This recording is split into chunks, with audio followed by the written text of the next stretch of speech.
بھی مسلک کے نوجوان سے، کسی اور مذہب کے ماننے والے نوجوان سے کوئی اس کے مسلک اور اس کے دین کے بارے میں سوال کر لو تو نوجوان کچھ نہ کچھ ضرور بتا دے گا. لیکن ہمارے سنی نوجوانوں سے اگر کوئی سوال کر لے کوئی تو کہیں گے ٹھہرو حافظ جی کا بلائیے، ٹھہرو مولانا صاحب کو بلا رہے، ٹھہرو امام صاحب کو بلا رہے. سب سے زیادہ جلسے ہمارے یہاں ہوتے ہیں تو معلومات ہمارے نوجوانوں کو سب سے زیادہ ہونا چاہیے. بھائی صحابہ کرام کسی دارالعلوم سے فارغ تھے، صحابہ اپنے آقا کو سنتے رہے سنتے رہے سنتے رہے سنتے رہے، سنتے سنتے علم و حکمت کے ایسے سمندر ہو گئے کہ ساری دنیا کو سیراب کر دیا علم فارسی. لیکن آج ہم لوگ چونکہ اپنے عالم کو سنتے نہیں. اب آج دیکھو خوش نصیب حضرات تو بیٹھے، کتنے نوجوان میلے میں، ارے کیا ہے میلے میں یار، حلوہ پراٹھا انڈا کچوری پکوڑی، بس اسی میں مست. ان کو دیکھو لگتا ہے ان کی کوئی منزل نہیں، ادھر جا رہے ادھر جا رہے ادھر جا رہے ادھر جا رہے ادھر جا رہے ادھر. یہ توفیق نہیں ہوتی ہے. ذکر شہدائے کربلا ہو رہا، ذکر اہل بیت ہو رہا. تھوڑی دیر اپنے آقاؤں کے ذکر کو سن کر اپنی قسمت کو سنوار لیں. اتنی توفیق نہیں ملتی. میلے ٹھیلے بازار تو ہم وقت ہم لوگ رہتے ہیں. اللہ تعالیٰ ہمارے بھائیوں کو توفیق عطا فرمائے. ہم لوگ اصل میں کیا تو نعت سننے کے عادی، اور نعت وہ بھی اچھی آواز والی. ہم لوگ پڑھ دی تو انسان کا بھینس تھوڑا جائے، نعت کے عادی. اور اگر کوئی اچھی آواز والا نہیں ہے وہ بھی نہیں سنی. اور کوئی حضرت آ گئی تقریر کے لیے تو یا تو ہم لوگ بیٹھ جائیں گے یا بھاگ جائیں گے گٹکا مسالہ کھانا. جھیل لو تھوڑی دیر مولانا کو، پھر ختم ہوں گے تب آیا جائے. کہاں سے معلومات ہوا؟ اس لیے گزارش ہے تھوڑی دیر اپنے عالموں کو بھی سن لیا کریں. ایک مجمع سے ایک مولانا صاحب نے ایک نوجوان کو کھڑا کر دیا، کہا بیٹا بتا فجر میں کتنی رکعت ہے؟ تو کھڑا ہو گیا. تب مولانا نے پوچھا کہ بیٹا بتا فجر میں کتنی رکعت ہے؟ تو لڑکا سر کھجلاتے کہتا بیٹا مجھے کھڑا ہو گیا. تو جب ان کو دیکھا تو کوئی ایسے کیا تھا کوئی ایسے کیا. آواز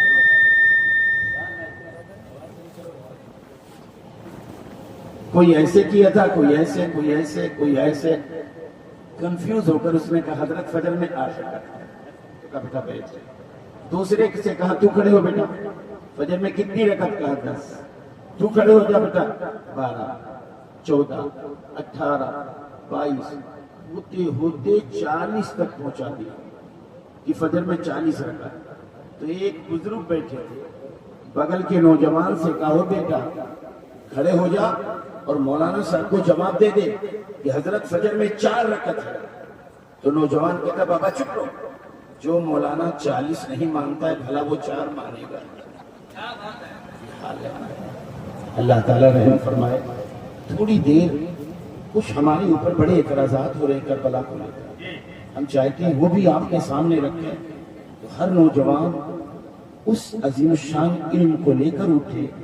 اور علم مومن کا اسلحہ ہے، تاکہ کوئی وار کرے تو ہم اس اسلحے سے الحمدللہ اپنی حفاظت کریں، اپنے مسلک کی حفاظت کریں.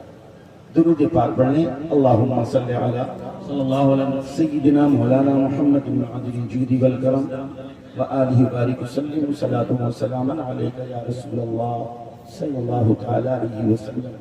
قتل حسین اصل میں مرگ یزید ہے، اسلام زندہ ہوتا ہے ہر کربلا کے بعد. شاہست حسین بادشاہست حسین دینست حسین دی پناہست حسین سرکار نہ داد دست در دست یزید حقا کے بنا لا الہ ہست حسین. قرآن مقدس کی جس آیت کریمہ کو میں نے اپنی گفتگو کا عنوان بنایا بڑی توجہ سے سنیں. رب العالمین ارشاد فرماتا قُلْ لَا أَسْأَلُكُمْ عَلَيْهِ أَجْرًا إِلَّا الْمَوَدَّةَ فِي الْقُرْبَى. اے محبوب لوگوں سے کہہ دو میں تبلیغ کے بدلے اجرت نہیں چاہتا، میں ہدایت کے بدلے تم سے اجرت نہیں چاہتا، میں جنت کے بدلے تم سے اجرت نہیں چاہتا، میں نور کے بدلے تم سے اجرت نہیں چاہتا، الا المودۃ فی القربى، ہاں تم سے اہل بیت کی محبت چاہتا ہوں۔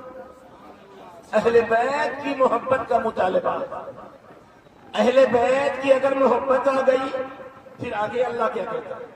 وَمَن يَقْتَرِفْ حَسَنَةً، اور جنہوں نے اہل بیت سے محبت کر لی پھر جو بھی وہ نیکی کریں گے نزد لَهُ فِيهَا حُسْنًا، تو ان کے لیے ہم اور حسنہ میں زیادتی کر دیں گے، انہیں اور زیادتی حسنہ میں۔ حسنہ کا معنی کیا ہے؟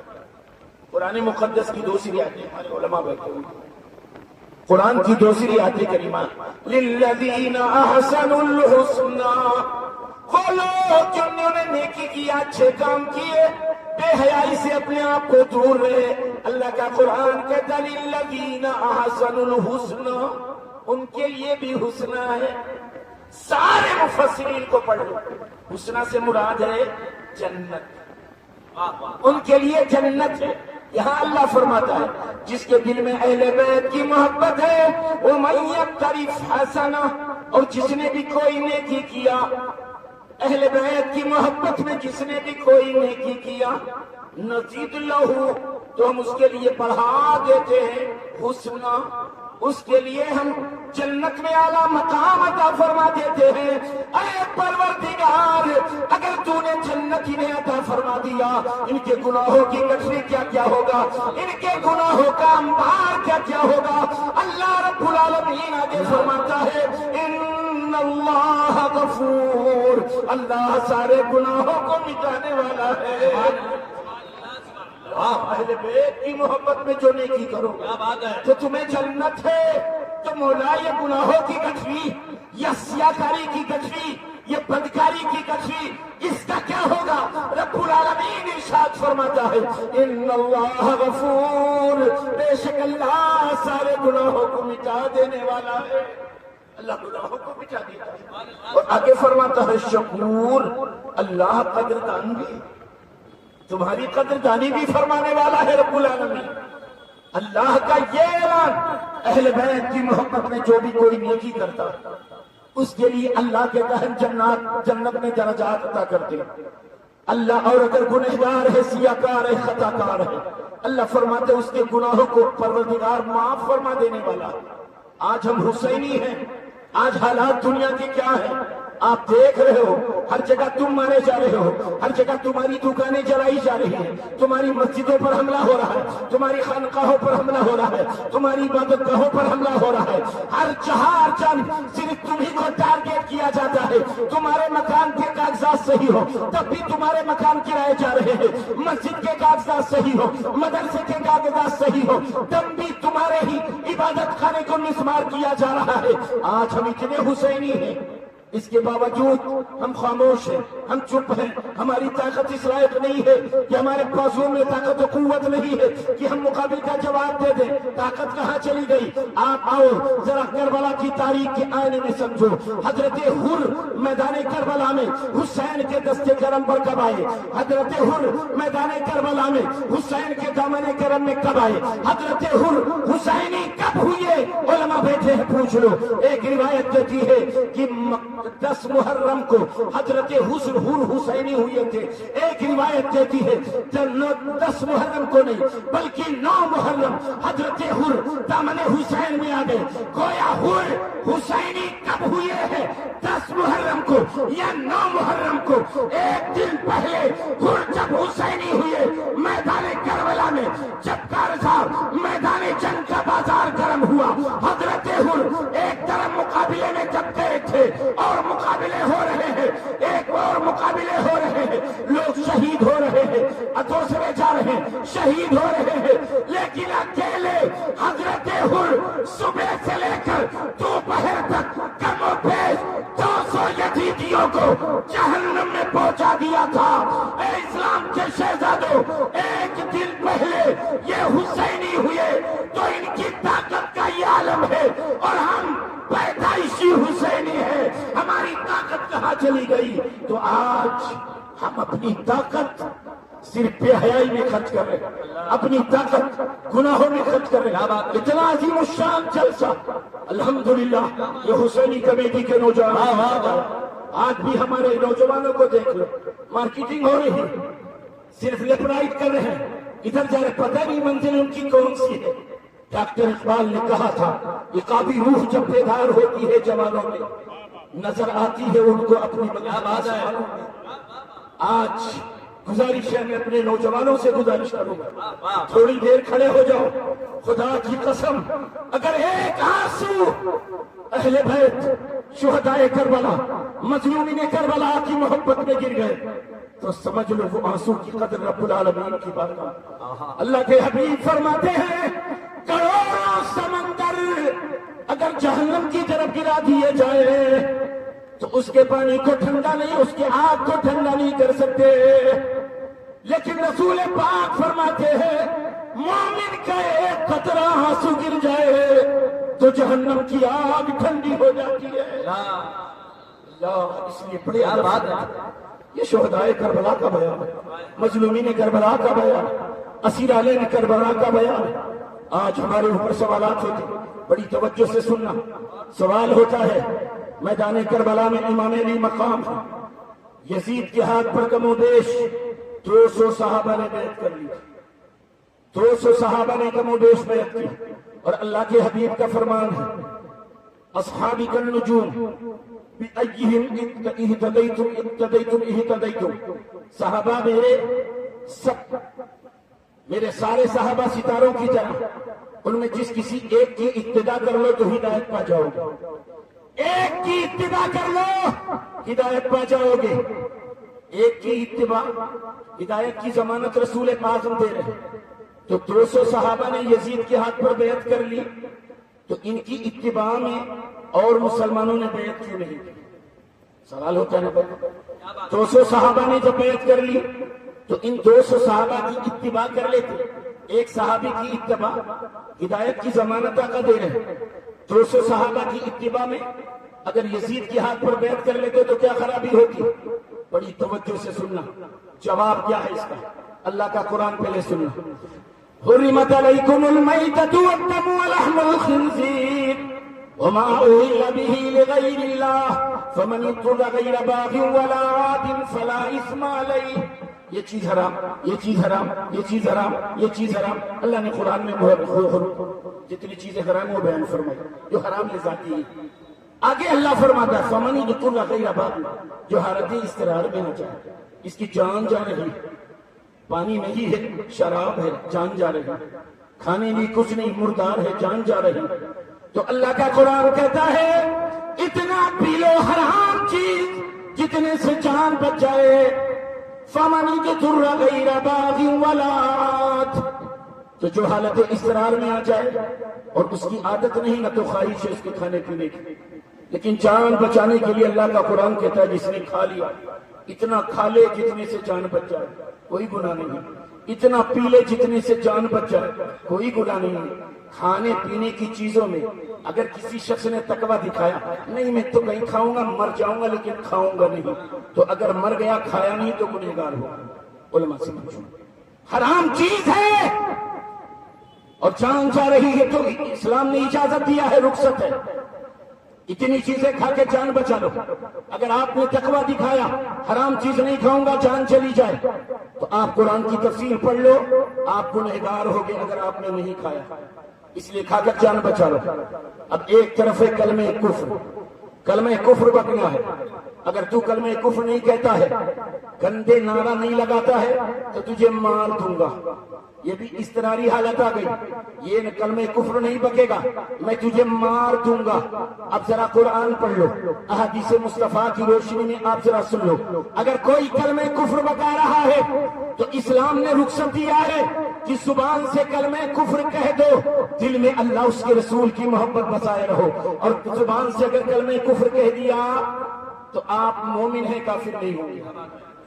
لیکن اگر نہیں کہا، نہیں کہوں گا جان چلی جائے، اور نہیں کہا جان دے دیا، تو یہ افضل ہے۔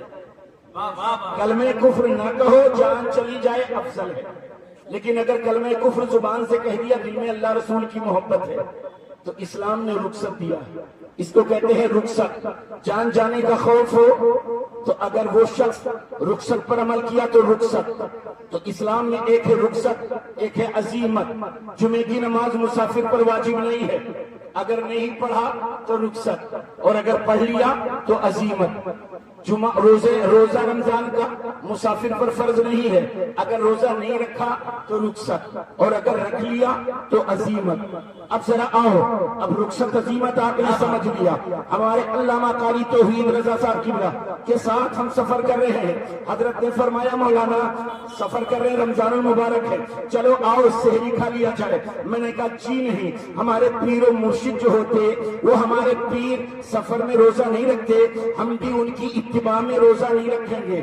ہم آپ نے فرمایا جمعہ مسجد بغل میں ہے مولانا، چلو نماز جمعہ پڑھ لیا جائے۔ میں جواب یہ دے دوں حضرت، ہمارے پیر جب سفر میں ہوتے تو جمعہ کی نماز نہیں پڑھتے، ہم بھی اپنے پیر کی اتباع میں نماز نہیں پڑھیں گے۔ تب مولانا توحید جواب دیں گے، اے مولانا شاید تمہیں شریعت کا قانون نہیں معلوم ہے، شریعت کا اصول نہیں معلوم ہے۔ ارے جو لوگ رخصت پر عمل کرتے ہیں ان کی اتباع نہیں کی جاتی ہے، ان کی فرما برداری نہیں کی جاتی ہے۔ میدان کربلا میں کوفے میں اعلان ہو چکا تھا، او کوفہ والو، جس نے یزید کے ہاتھ پر بیعت نہیں کرے گا اس کو تہے دیکھ کر لیا جائے گا، اس کی بچیوں کو رات کے حوالے کر دیا جائے گا، بچوں کو قتل کر دیا جائے گا، عزت آبرو کو لوٹ لی جائے گی۔ جان بچانے کے لیے، عزت آبرو کی حفاظت کے لیے 200 صحابہ نے رخصت پر عمل کیا تھا۔ اب جو رخصت پر عمل کرتا ہے اس کی اتباع نہیں کی جاتی، اس لیے اس کی اتباع کسی نے نہیں کی تھی۔ اب رہی میدان کربلا میں حسین اعظم نے، تو حسین اعظم نے افضلیت پر عمل کیا، جان چلی جائے یزید کے ہاتھ پر ہاتھ نہیں دوں۔ یہ آپ نے عظیمت پر عمل کیا۔ اور ایک چیز اور بھی ہے جو علماء کہتے ہیں، اللہ کی قسم یہ چیز مجھے بڑی اچھی لگی، شاید آپ کو بھی پسند ہو۔ اب ذرا ذہن میرے قریب کرنا، میدان کربلا میں دین بڑا ویک تھا، دین بڑا کمزور تھا، دین کو بیلٹ چاہیے، دین کو خون چاہیے، بڑا کمزور ہے میدان کربلا۔ 72,000 یزیدی ہیں اور یہ 72 نفوس قدسیہ ہے، دین بڑا کمزور ہو گیا۔ آج کوئی انسان جب کمزور ہو جاتا ہے بیماری کی وجہ سے، ڈاکٹر کہتا ہے اس کو بلیٹ چاہیے، اس کو خون کی ضرورت ہے، آپ نے 10 لڑکوں کو بھیج دیا، لو ڈاکٹر صاحب خون لے لو اور مریض کو چڑھا دو۔ آپ بتاؤ ڈاکٹر کسی کا خون چڑھا دے؟ نہیں، کہنے کہ سنو بھائی، مریض کے بلڈ سے اس کا بلڈ اگر گروپ میچ کرے گا، اس کا بلڈ گروپ اگر مریض سے میچ کرے گا تو چڑھے گا ورنہ نہیں چڑھے گا۔ آپ نے 10 ڈاکٹر نے 10 لوگوں کو چیک اپ کیا، کسی کا گروپ بلڈ گروپ میچ نہیں کیا۔ ڈاکٹر کہے گا بھائی مریض کے بلڈ سے کسی کا بلڈ گروپ میچ نہیں کر رہا ہے، تمام لوگوں کو بھیج رہے ہو، کسی کا میچ نہیں کر رہا ہے۔ تب ڈاکٹر کیا کہتا ہے، او بھائی مریض کے نسل کا لے کے آؤ، بات ہے مریض کے جو نسل کا ہے اسے لاؤ، مریض کا بھائی لاؤ، مریض کی بہن لاؤ، مریض کے چاچا لاؤ، مریض کا باپ لاؤ۔ جو نسل کے ہوتے ہیں عموماً ان کا بلڈ گروپ میچ کرتا ہے، اور نسل کا جیسے ہی بھیجا ہاں بلو بریڈ میچ کر گیا۔ میدان کربلا میں دین بڑا ویک ہے، دین بڑا کمزور ہے۔ اے دین تجھے کیا چاہیے؟ دین نے کہا مجھے بلڈ چاہیے، مجھے خون چاہیے۔ امام نے میدان کربلا میں پیش کرنا چاہا، یہ وہ لوگ جنہوں نے یزید کے ہاتھ پر بیعت کی ان کا خون چاہیے نہیں، بلکہ جو ہمارے نسل کا ہو اس کا چاہیے۔ حسین سے کہہ رہا ہے دین، جو ہماری نسل کے ہوں ان کا چاہیے، سب کا نہیں چاہیے۔ تو دین کے نسل کا ہے کون؟ دنیا تلاش کرنے لگی، بارگاہ غریب نواز سے آواز آئی، شاہ حسن حسین، بادشاہ حسن حسین، حسین شہنشاہ ہے، حسین بادشاہ ہے۔ آگے غریب نواز کہتے ہیں دین است حسین، حسین دین ہے۔ حسین دین ہے. کیا بات ہے. حسین بھی دین اور میدان کربلا میں جس کو بیلٹ چاہیے وہ بھی دین. دونوں کی نسل ایک ہو گئی کہ نہیں ہو گئی؟ حسین بھی دین.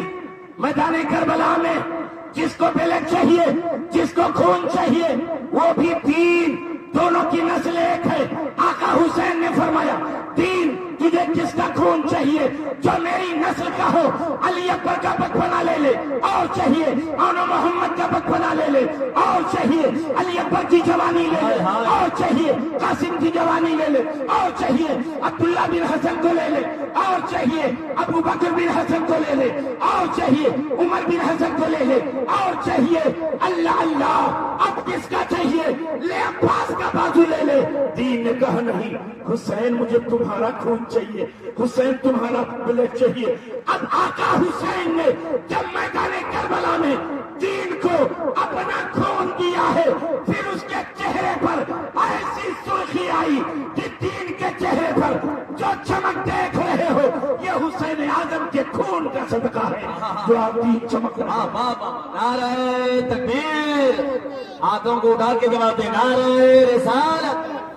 ذکر شہدائے کربلا مسلک اعلی حضرت